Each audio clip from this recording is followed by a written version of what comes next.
Hey, Boyne. Nice to see you again. This one should be fun for you. Hi, William.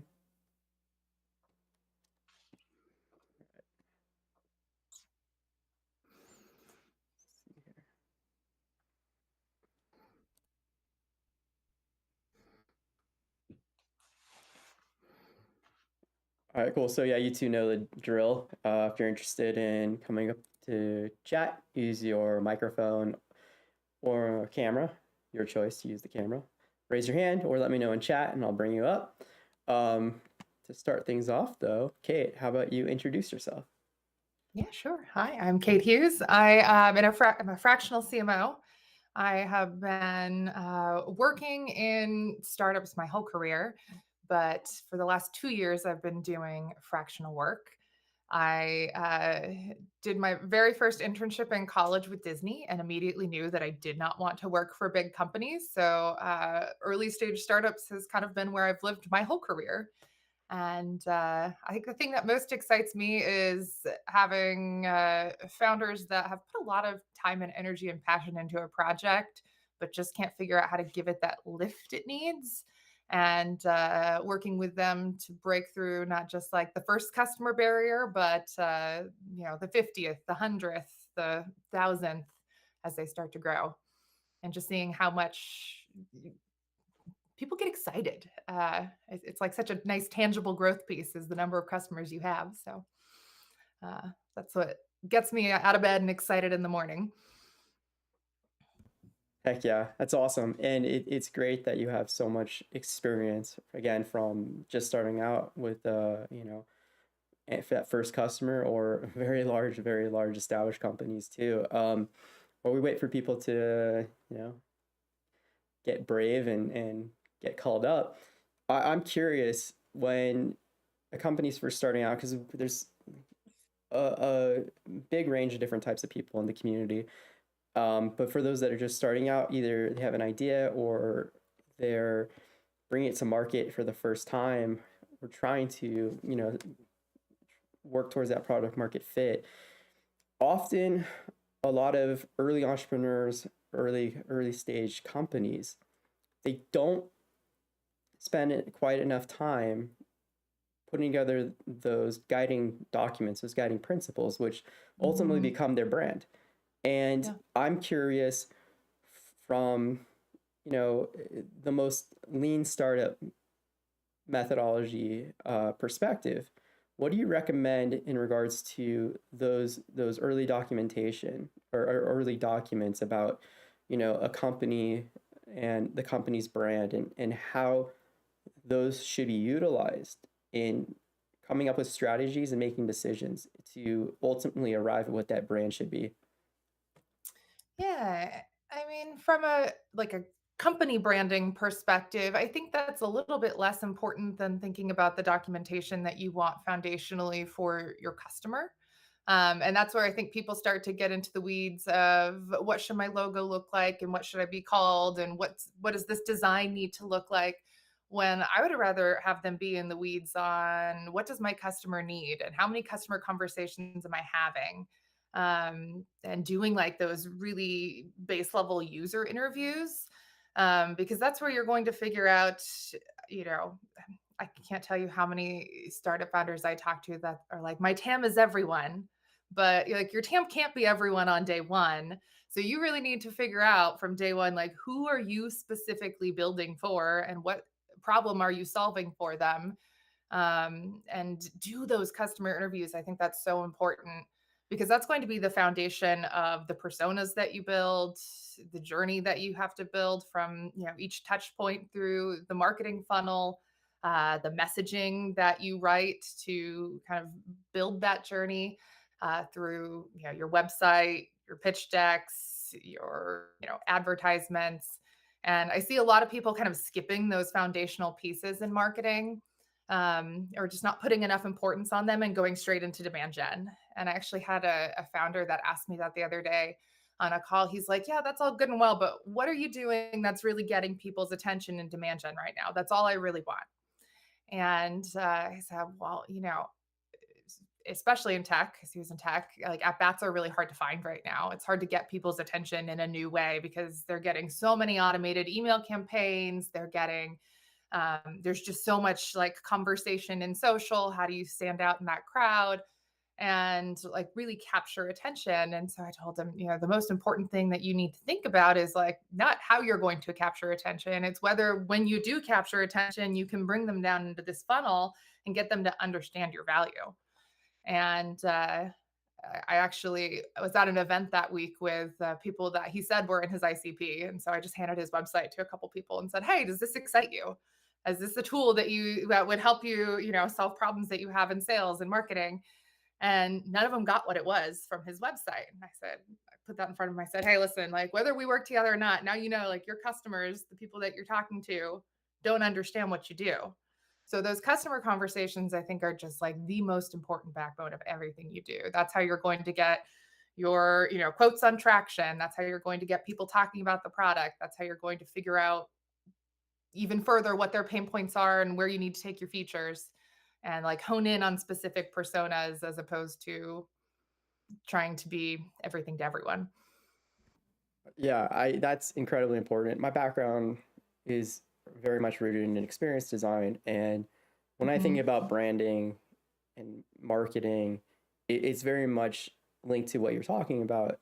Understanding what experience the target customer profile that you're after is looking for, what they're expecting already from what exists in the market currently, and how to not only communicate what's unique and different about your offering and why it's more enjoyable and more beneficial to them, but making sure that you deliver that.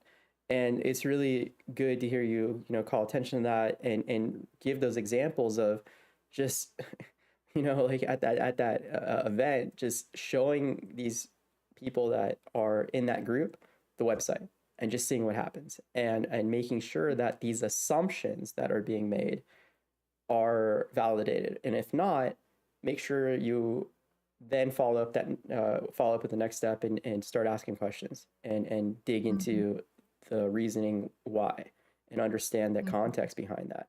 It's so good to hear that. Real quick, because we have a question on Twitch from John. Can you explain what fractional means in the context of working in that capacity? Yeah. So most of the groups that I work with aren't at the stage in which they're hiring a full time head of marketing yet. So I come alongside them as essentially a part time member of their team. They typically hire me for a longer term contract. So I'm not coming in and solving like one problem over 3 months. I'm giving them 20%, 40% of my time every single week, sitting in on internal meetings. I'm a part of their Slack channels.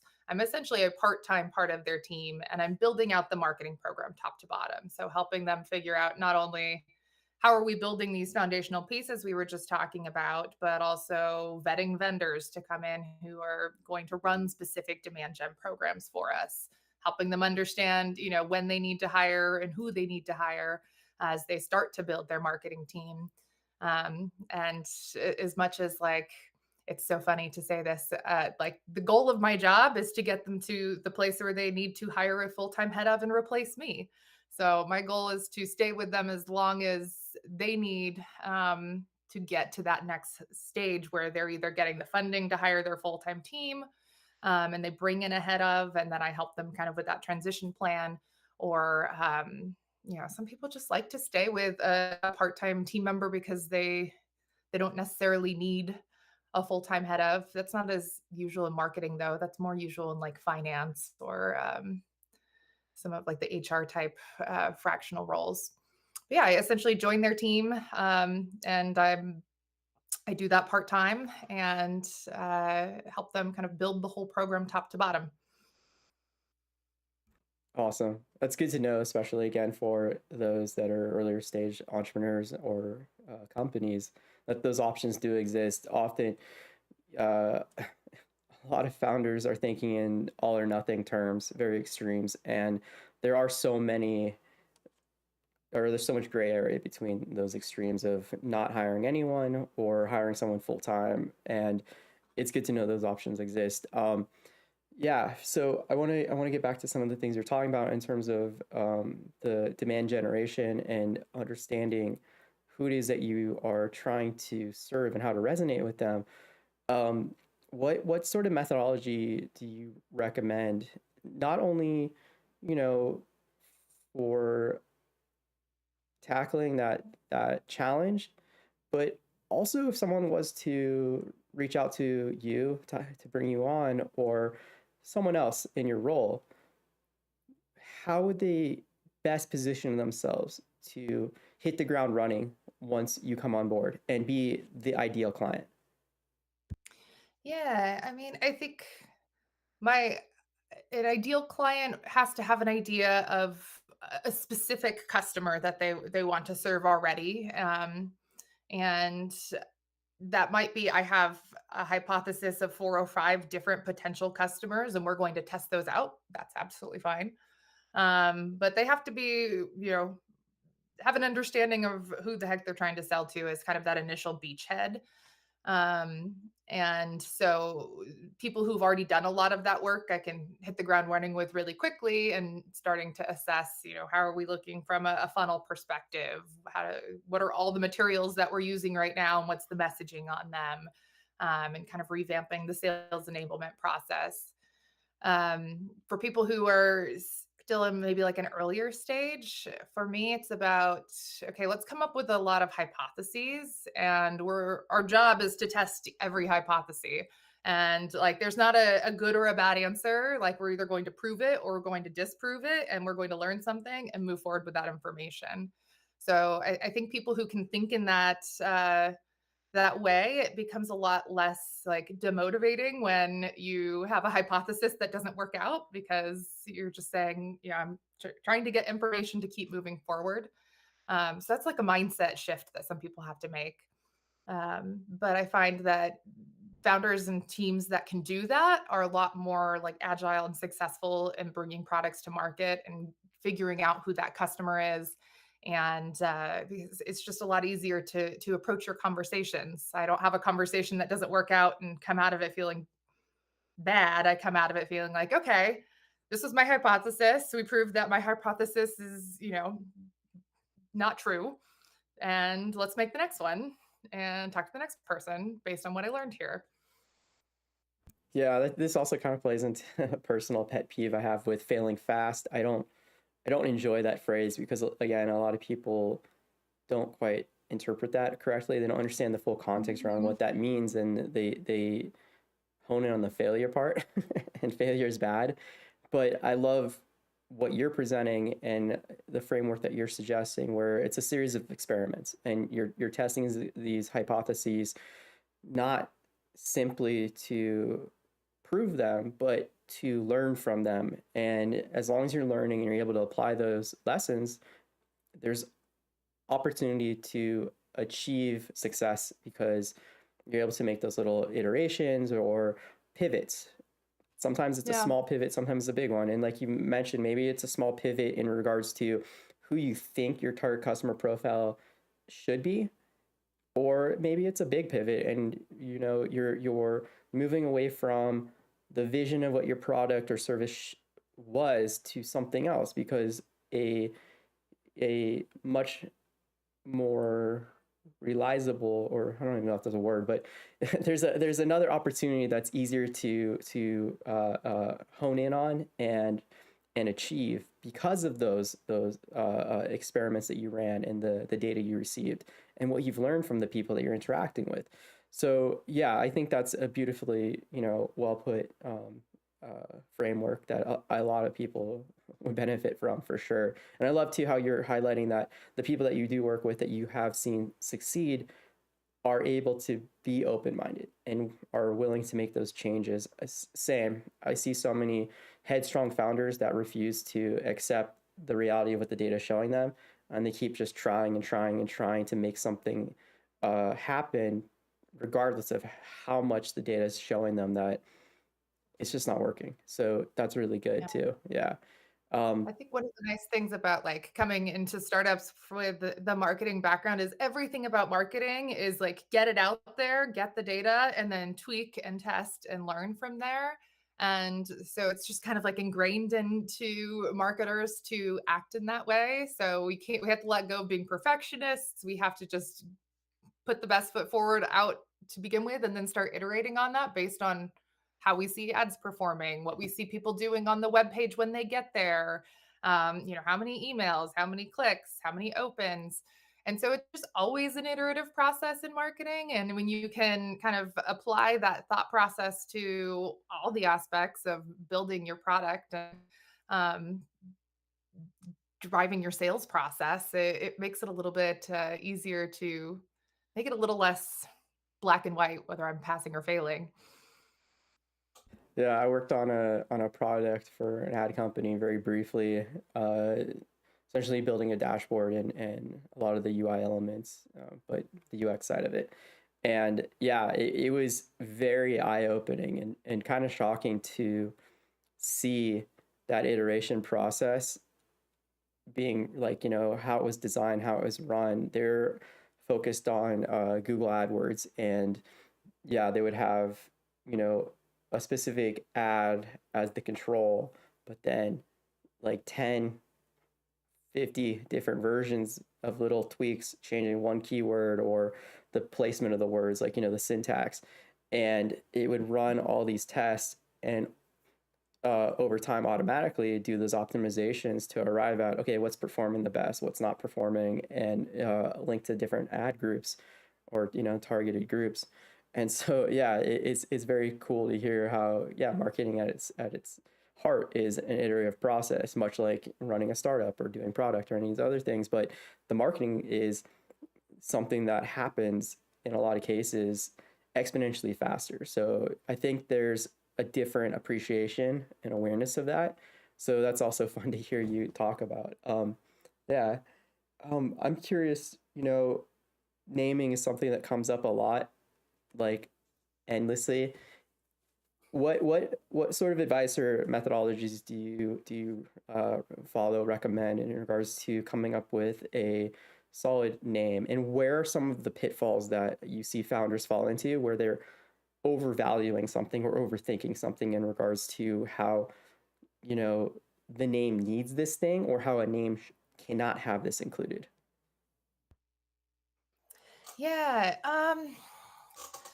So like I do a lot of work in tech and everyone wants to be an AI company right now. So like for me it's about trying to get people not to name their company AI this or AI that or something X or there's some very specific very kind of tech specific names that everyone wants. And so like I think people spend a lot of time trying to figure out what they want to be named, and I always recommend do it as a group. Like coming up with a name by yourself is not easy. Like, don't do it in a vacuum. Like, find some people that you trust to help you brainstorm. And I actually have like a 10 point checklist that I go through with clients during a naming process to say, what are the available domains for this? Is there anyone like let's do the research to see who's out there with anything similar and then let's take a look at the name of every competitor in the market so we know that we've got some differentiation here. Um, can you like extend this? Think about how you might extend this with the product. So if you think you're going to have a few different variations of it, can you kind of bucket this in three different ways and change it? Um, but people spend a lot of time on naming, and I most of my clients, I have like a workshop that I run through with them if they haven't figured out naming yet, just for their company itself. And we spend about an hour together brainstorming ideas. I have them like narrow it down to two or three, and then I tell them like sit on it and see how you're feeling in a day and then see how you're feeling in a week. Does that still do which one of these really resonates with you? And then shop that out to a couple more people that you trust and say, get their vote and kind of crowdsource it because it's hard to make that decision yourself, and sometimes people see something that you don't. Um, but it doesn't have to be super complicated. Just make sure you have, I would say, always make sure if you're going all in on a name that you obviously make sure it's available and that it's not going to, if you're going to be doing any work globally, that it's not like a bad word in another language. I've had that actually happen before where it was like way too close to a bad word in Japanese. And I was like, we can't use this one. But yeah, like don't sweat it so much. Like the name is, some of the weirdest names become big brands, and like when you're early, you can always pivot from a name, and it's not until you have like huge traction that you really need to worry about it. So I I built a product with some founders a few years back, and they started calling it was like a communications platform that they sold into healthcare, and they called it the Optimal Patient Experience Platform. And then they renamed that like Opus, OPES, for like the um, shortened version, and they called it Opus Cloud. And no one knew what Opus meant. But that was how they came up with their name. And then they were like, we can't be boxed into healthcare and no one knows what this means anyway. So we're going to completely change our brand a few years in. And they rebranded under the name Whata, which is like cyber talk for what do you want to talk about? And it worked for them. Like you pivot when you're ready to expand the brand. So I'd say the name is not necessarily as important as the problem that you're solving and solving it well. Yeah, that's good to hear too. Because, yeah, a lot of founders, they spend a little bit too much time on it and they hesitate. And that hesitation of what to call their company ends up stalling the product release, whether that's a full Mhm. release or even like a controlled little beta release or, early access release. And going back to what you said earlier, you want to get it out there as soon as possible. That way you can start Yep. collecting real data with real people. And so it's really good to hear you bring up those points that it's something that doesn't need to be perfect to start. It's something that can be easily changed, especially early on. And more importantly, and this goes back to branding, and I'd love for you to expand on this a little bit more. The value of the name, the meaning of the name, the the role the name plays in branding, it's really an extension of the problem you're solving and how Mhm. much how well received that experience is the people are having with the brand, with the product, the service, and the other aspects of the business. So I'd love to hear Yeah. you, like, your thoughts on that, and again, some common pitfalls you may have seen other people run into, or some real success stories that you've seen, been a part of. Yeah, I mean, I think it's so funny when I tell people that I have done a lot of brand marketing. They're like, "Okay, so you do logos," and I love that you just positioned that as it being so much more because it's so much more of just like the ethos of how people feel about you when they think about you. And that's created not only visually by a logo and kind of a general brand standard that people are going to see consistently, so they expect it. Um, Kind of like the apple white, clean, sleek look, very minimalist. But it's also the experience that they have with people, and I think people kind of undervalue the idea of how that ties into their brand. So if their brand is all about usability, then everything about what you do needs to be about ease of access and usability. And you tie that in so many different ways, like what you say on your social media, how the topics that your founder is going to talk about at conferences, and the way that you position your product in PR, and the experience that someone physically has using your product. And that could go all the way down to like, how easy is it to talk to customer service and work with them when I have a problem? Um, so it's really the whole spectrum kind of coming together into like an ethos of who you are. And I think early on, just think about like what are the three key things that are most important to us as a business, to start kind of thinking about who you are as a brand, and then infuse that into everything you do. I was talking to someone the other day that used to work at HashiCorp, and they have this totem that they use in all of their meetings. And they say, these are the three things that are important to us as a company. And when we have a decision to make that we're on the fence about, we just go back to the totem and say, does it meet these three requirements? And if it does, then great. We don't need to be on the fence about this. We can move it forward.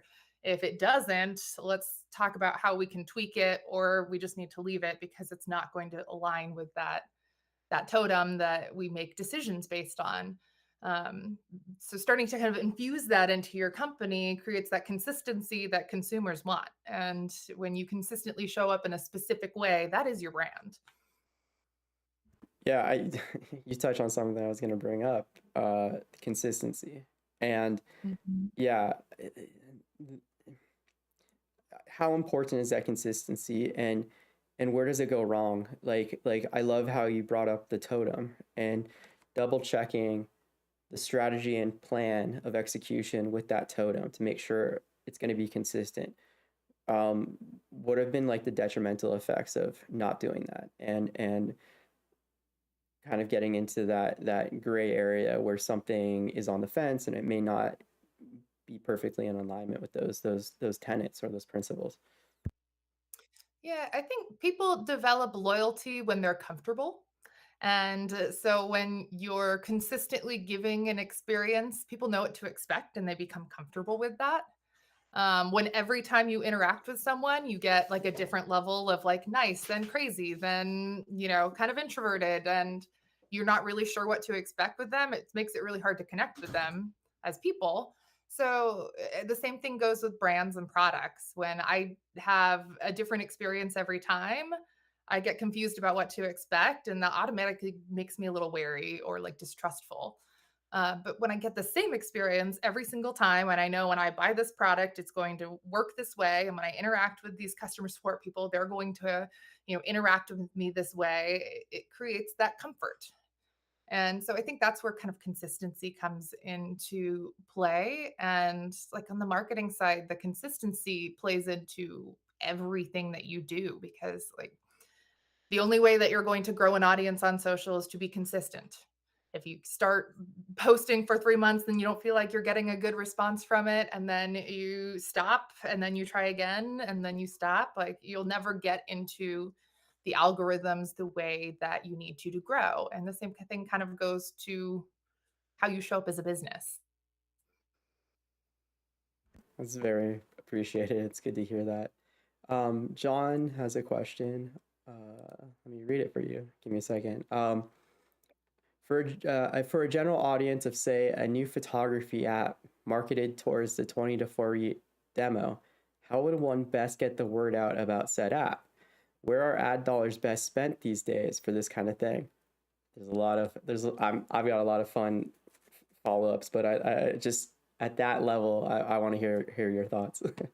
Yeah, so I would say if you haven't already, I always start with like friends and family. Find people in your circle that fit your ideal customer or in like at events or in similar circles where you can go talk to people and introduce them and just get people in to the product and start using it because that's going to give you a lot of feedback about things they care about and also kind of start that word of mouth. And as you start to grow that and get into demand gen, I would say for photography, think about like where photographers live or like the people that you're talking to live because if they are, very visual people, then you want to think about how you're going to what are the platforms where they go to see visual, media? Are they on Instagram because it's very aesthetic? They're probably going to be looking at the way people pose imagery on things like Unsplash or Pinterest. So I would say, like, think about where those types of people live, and that's where you want to be doing your demand gen. If those people aren't necessarily searching for, photography tips on LinkedIn, then that's not going to be the right platform for you to run your campaign. Um, yeah, it's very much about who you think you're going to be selling it to. If it's specifically just any person that is into photography, but in this age range, then maybe that's like an Instagram audience, because that's a very like visual I'm going to put together my feed in a specific way type platform where they go look for content like that. Um, and I think that's where I'd start. From like an app perspective and an app download perspective, I see a lot of good traction from people who are targeting like active searchers looking for like solutions. So it's like I have a client that's doing some work in the app space that built an app for people who are grocery shopping with dietary restrictions. So I could say, I don't want to have any food in my cart today that has gluten or artificial colors. And then they can hold their phone up to the shelf and it'll map out all the products on the shelf and tell them which ones don't have gluten or artificial colors. And so for them, we figured, okay, this is going to be perfect for the moms. We built a persona around like moms who are shopping for kids with allergies or, vegan moms. And we found that they are really active on TikTok and they're really active on Instagram, and none of them care about finding this information on LinkedIn. So we ran a whole campaign, both organic and paid, on TikTok and Instagram, just to drive free app downloads. And then we also found that a lot of people were searching for, information on how to make this easier. So we did a whole play on search. People who were searching for specifics around dietary restrictions to get them into our website to then go download the app. So that's another, way to look at it, is to think, well, what are people searching for, and how can I either run paid ads on that or organize my SEO strategy around questions people have about photography, um, to drive more people to your website and into that funnel.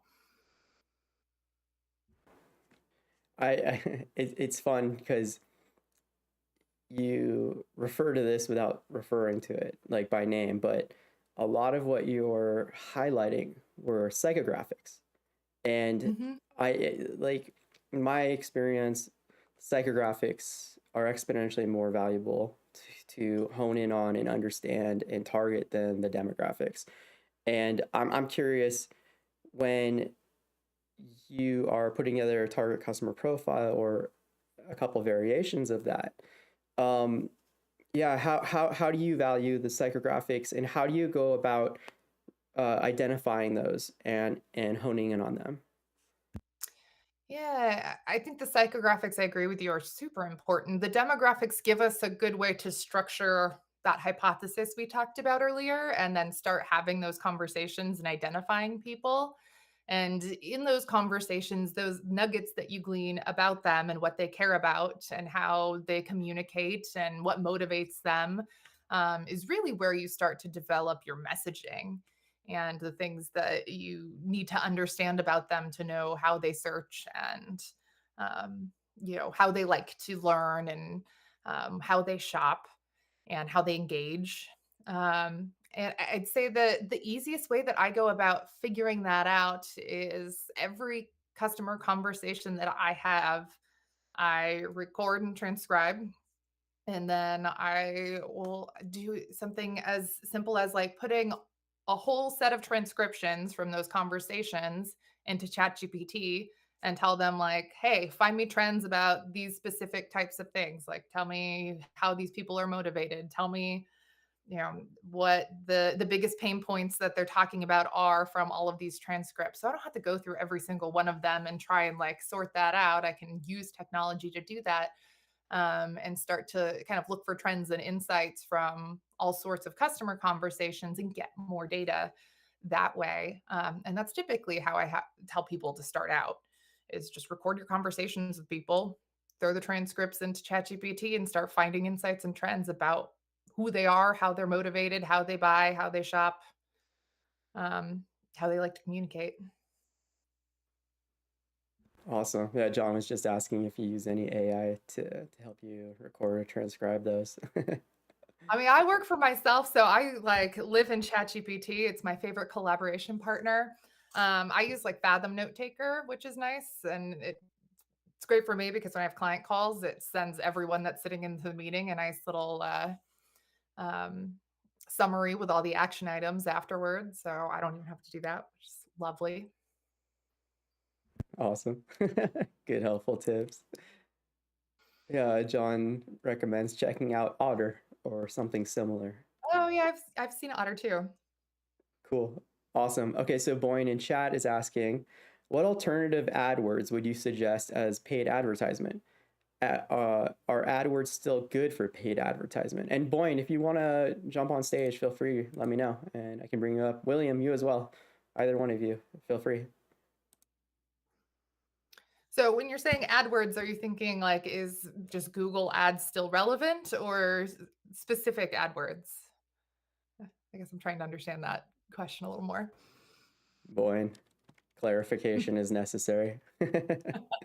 Let's see what happens. Uh, let's start at the high level while we wait. Yeah, our AdWords, Google AdWords in general, like, are you still seeing them perform well, or have things changed as they change up the Yeah, algorithms and such? I mean, I think with Google, they're always changing the algorithm, so you've always had to kind of stay on top of it in a different way, but, they are definitely driving more towards this, like, a zero click experience with like the AI overview, and then they've got the featured snippets and the people like you also ask. So they're really trying to keep people in Google, and the more they do that, the more ads they sell because people want to be at the top somewhere in the mix of all these new features that they're adding. So I'd say I think the people that are doing ads in Google, um, especially on like higher volume search terms that are really hard to optimize for, are still getting a decent outcome. And I think the people that do the best with AdWords are the people who have created like ads and experiences specific to the person's like search intent. And the people that don't do well are the people that send every single person that clicks on their ad to their homepage.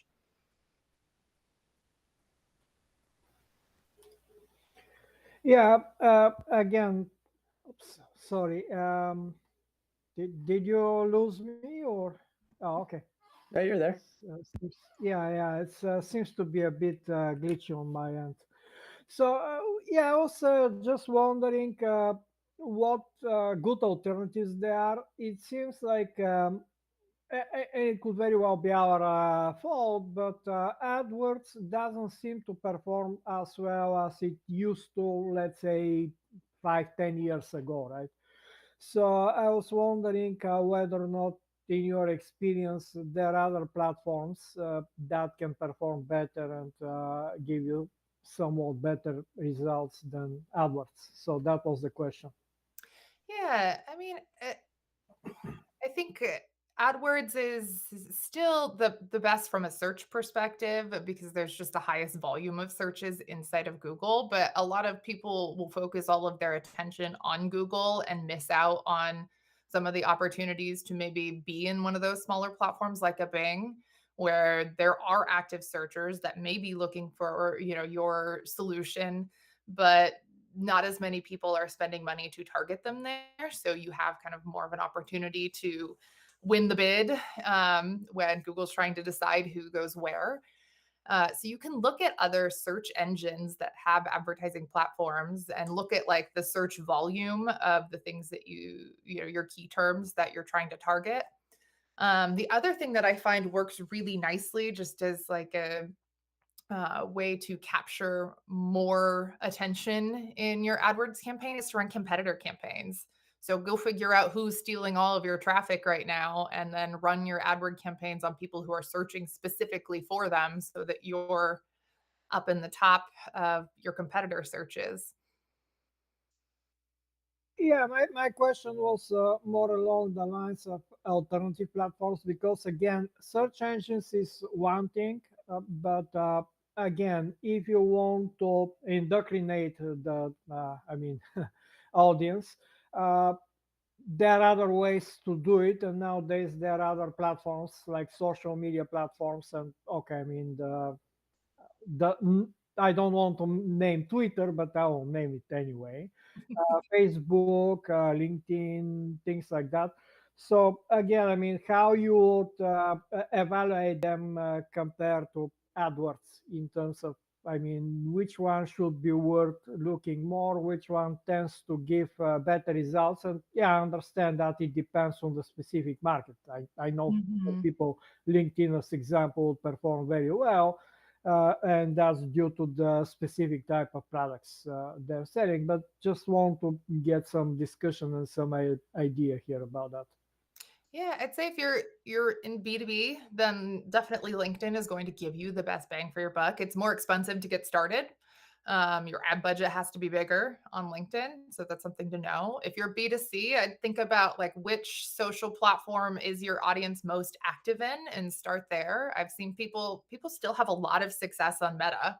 I have a lot of success on Meta when I work with their ad platform just to do marketing for my own business, and it's not a dead space. Like, it's crowded, but it's not dead. It still has impact, and I think a lot of people took their ad money out of X. So that could be if your audience is there, that could be an untapped market where you can get ahead a little bit faster because you don't need to have as big of an ad budget since there are fewer competitors.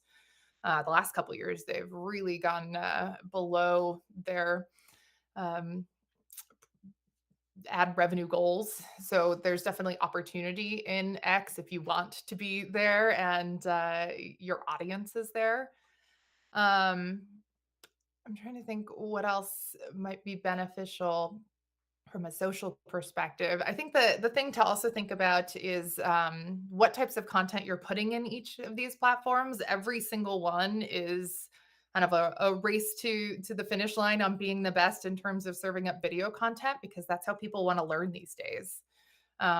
So when you think about your creative in any of these platforms, be thinking about how am I utilizing video.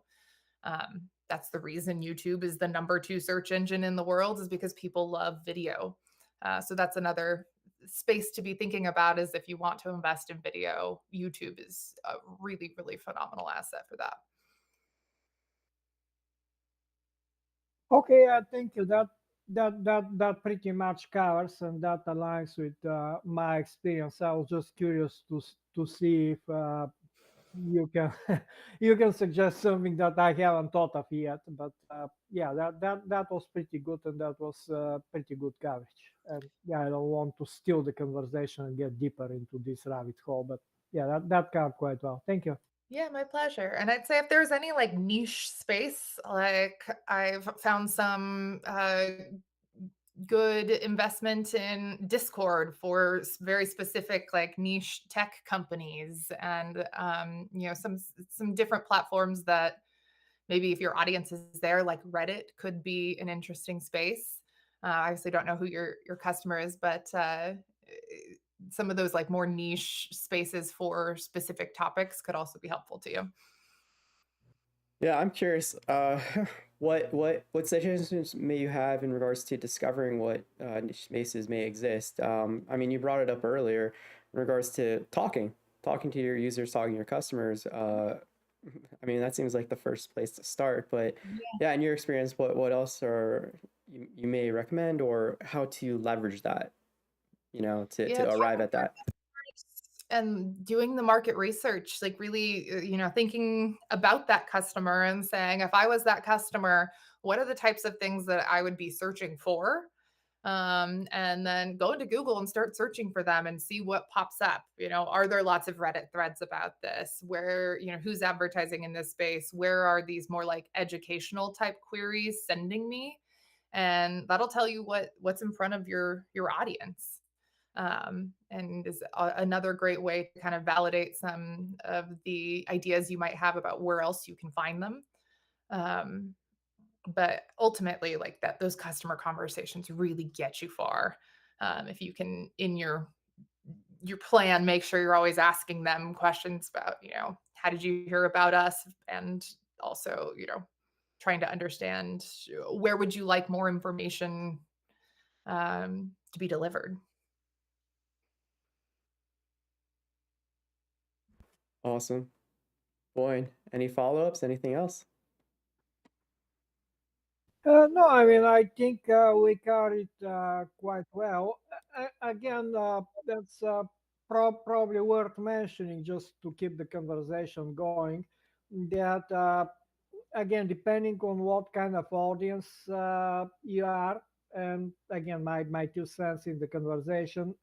In my experience, creating targeted news groups and Facebook groups and other type of social media groups, and creating your own community which is associated with a product or a brand. It's something that works quite well. Also, in terms of marketing campaigns, for specifically for one of my so-called businesses that I'm running, uh, specifically posting and posting specifically tutorials and video tutorials. Yeah, we mentioned the video content and other forms of tutorials in groups where people with similar type of interests are lurking as well as posting tutorials in websites like Instructables and Hackster.io, Hackaday. Those things work very well in terms of driving traffic effectively. And of course, they help also existing customers to learn better the product or to discover what can be done with the product. I just wanted to add my 2 cents here. Yeah, definitely. I think the educational piece of the tutorials is really helpful in people understanding the product. And I find that that's really, the general awareness of the fact that you exist is the start, and then the understanding and the education around the benefit is that kind of middle of funnel piece. And that's, you're kind of doing two in one with those tutorials, both using them to generate that awareness and then drive them into the funnel and educate them at the same time. So I can see that being really successful um, with a lot of products. And then your comment about building community, I definitely agree with, and that's something that provides so much long term value.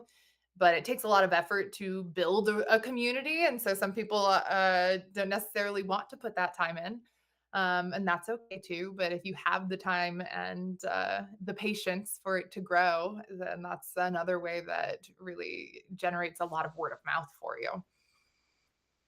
Yeah, one of the interesting things I did when I created that specific product, and okay, I'm gonna name drop it here. It was Visuino, but basically, I first created the community. The product was not even named, as you said, and the name of the product, even how the logo would look, and eventually even how much the product would cost. It was all decided by the community members. Mhm. So yeah, it was all a collaborative effort, and a lot of people around the world contributed to that. Again, unfortunately, I'm so overloaded with work. I don't always have enough chance to keep in touch with all of them. I try to keep in touch with as many of them as possible. But yeah, even until today, years later, I'm still in touch with a lot of the people there in the community. Nice. Yeah, community is something that I see that works for really well for people that are taking like a product led growth strategy. So, a base layer of the product that they can get their hands on and get excited about, and they create that community around that free tier. And then I find that that's a really great way to get people excited. That's how Slack became so big, was that kind of PLG approach, and people creating community within the product there, and people realizing like, okay, this is so much better than everything else that's out on the market right now, because of that community.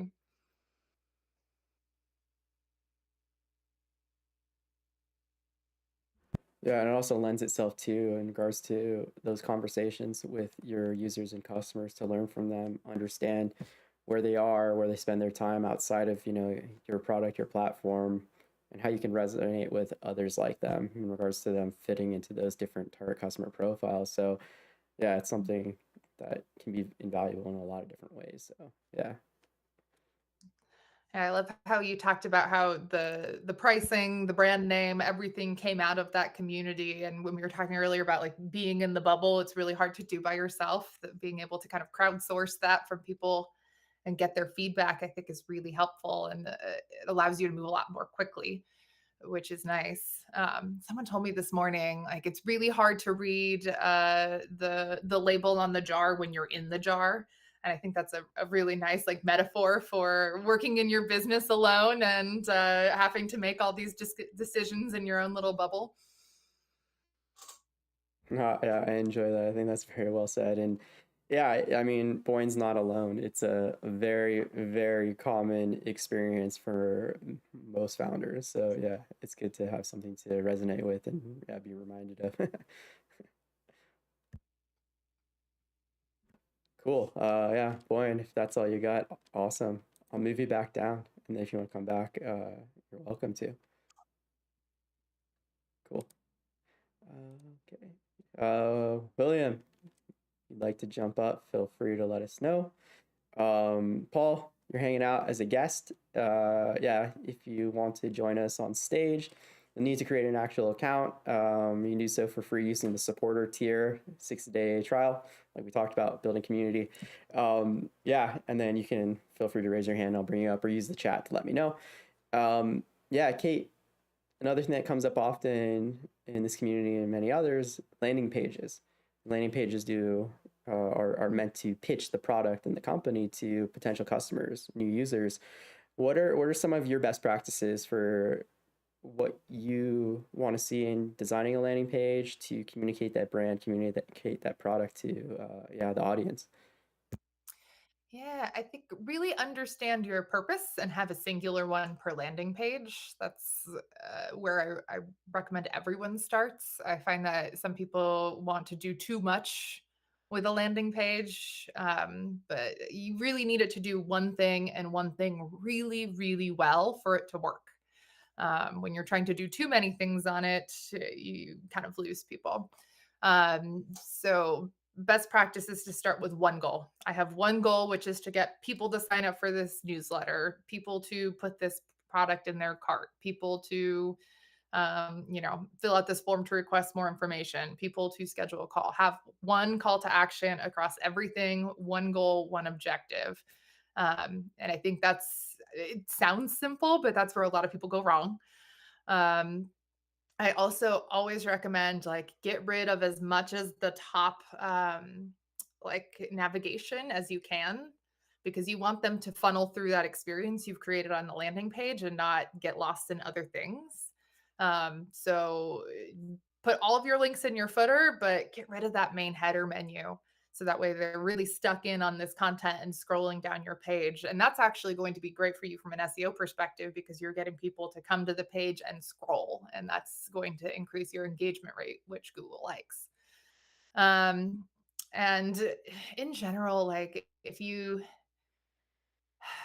are building a landing page, the sections that I think you can't live without, obviously you need a strong hero, but I also always recommend that there's some sort of benefits section, some sort of FAQ. Always have a final call to action at the bottom that's very prominent.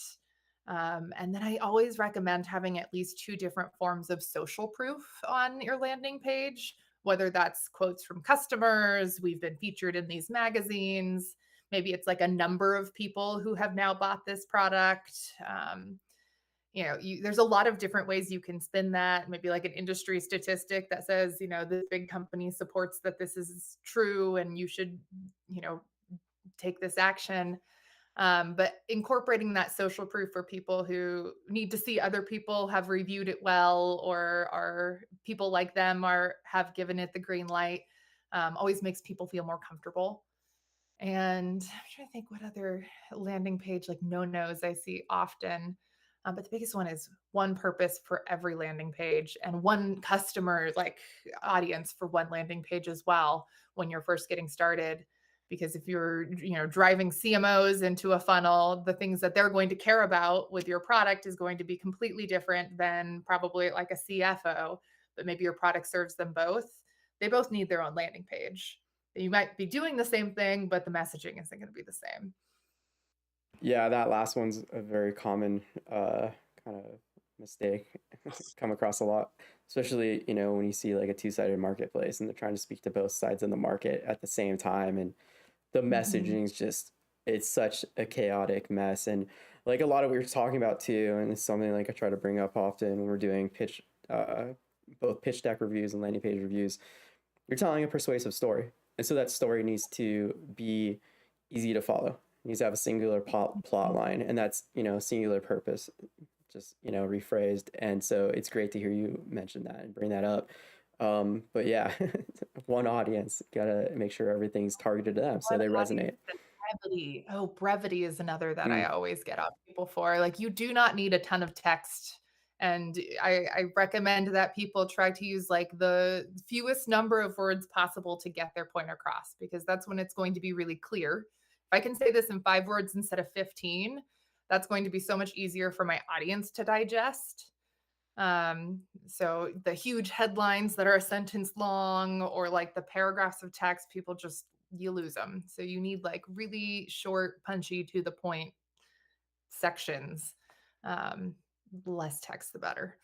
yeah, I love seeing that paired with like a storyboard approach to the user experience of what the product is, especially as it's being demonstrated for that specific, stakeholder or that type of user that the landing page is built around. A lot of times where also, using too much words goes wrong is it's very hard to control what a person's seeing in their mind as they're interpreting those words. But showing those visuals, especially if you're showing actual product, screenshots, it addresses all those issues, and it saves on the text that's utilized, and it makes it more interesting and compelling to resonate with. So yeah, always fun. The product visuals are huge, especially like, I experience people that have tools that they're trying to use to make like sales or marketing easier. And when that's not incorporated into their sales experience and their marketing experience, there's like this disconnect, because I'm like, okay, if you're going to sell me a product that makes you really, really good at doing this thing that I need to do, but my experience here and your landing page of your site, I don't really get to experience the product in motion. Um, that's where like I start to distrust. So being able to really like incorporate the product as much as you can into that experience, I think is really important. Awesome. If anyone has any, questions, feel free to, again, raise your hand if you want to come up on stage. Use the chat to ask questions. Um, Coming up on time. So while we wait and see if there's any, last minute questions, I would be interested in hearing, how you got involved in branding and marketing, where that passion came from, and yeah, what your journey's been like in regards to pursuing this as a career, pursuing this as an entrepreneurial endeavor.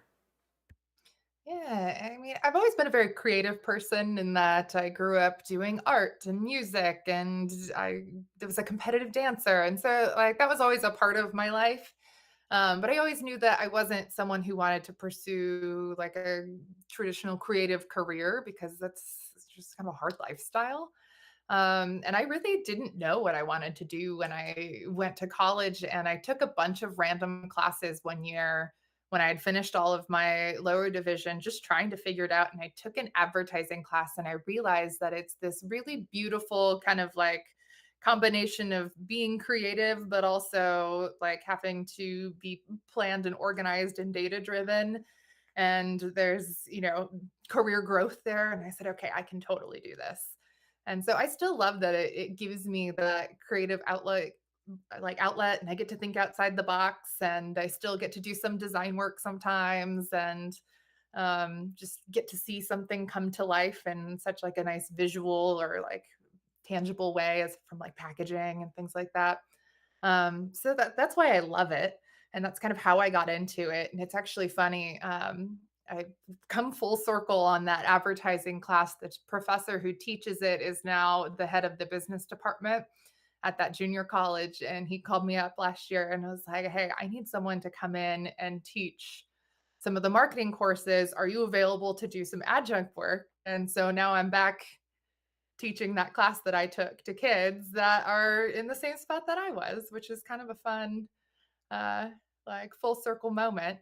But how did I get into like my career in marketing? I knew that I didn't wanna work for big companies, so I started working for a social media startup as, like, their only marketing hire when I was still in college, and I ended up finishing college and night school while working for them, and then I just really grew my career from there. I tried to touch a little bit of every piece of marketing. I worked in agency, I worked in house, I've done everything from, like, PR to running social campaigns to handling SEO and web development to the overarching strategy for the brand and logo design.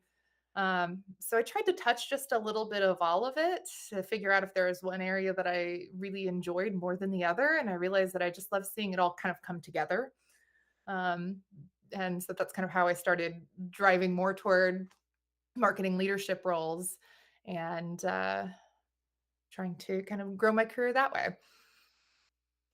I love how you got a lot of different roles and a lot of different touch points on different elements of the industry and the role. And especially when I'm seeing entrepreneurs in the community, a lot of them rush. They skip a lot of that hands-on experience and they just try to just start their own company, especially in marketing and social media, especially online, like the online communities. I see so many of these kids just like rushing to try to start an agency without ever having Mhm. worked for like, an agency, like a legitimate agency, without Yeah. ever having like, worked in a marketing role. And it's so wild to me because then I'll see those same kids posting on like Reddit or something, and they're like, "How do I get clients for my agency, my marketing agency?" And I'm just like, "Oh my God, what is going on?" And so I'm really curious to hear, your thoughts in regards to the value of the lessons through those experiences that you had in doing coming up the way you did with those different those that longer pathway.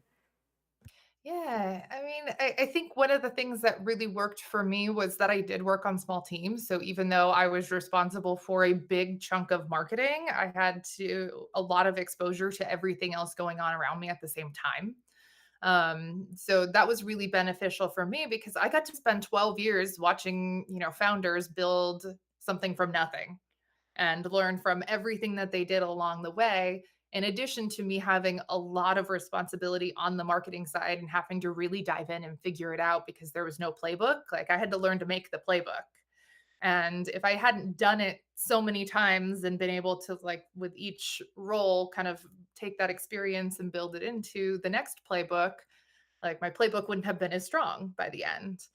And I think it's just like anything. The more you do it, the better you are at it, and the more you know, the better you get. And so, the more time that you dedicate toward anything, you're going to become better at it over time. But for the people that are kind of just getting started without a lot of experience, I'd say it's not a bad thing to want to be entrepreneurial and, like, go straight out from the gate, but, like, talk to as many people as you can, as you get started that are already out there doing it, because just, like, posting a website is not the thing that's going to get you clients, and, I always laugh when I talk to people that I know that are like, "Well, I'm doing some work and I know I need a website eventually, but I'm just not sure I'm ready for that volume." And I'm like, "Just putting up the website is not the thing that's going to just automatically give you volume. It's really going to be the things you do after that."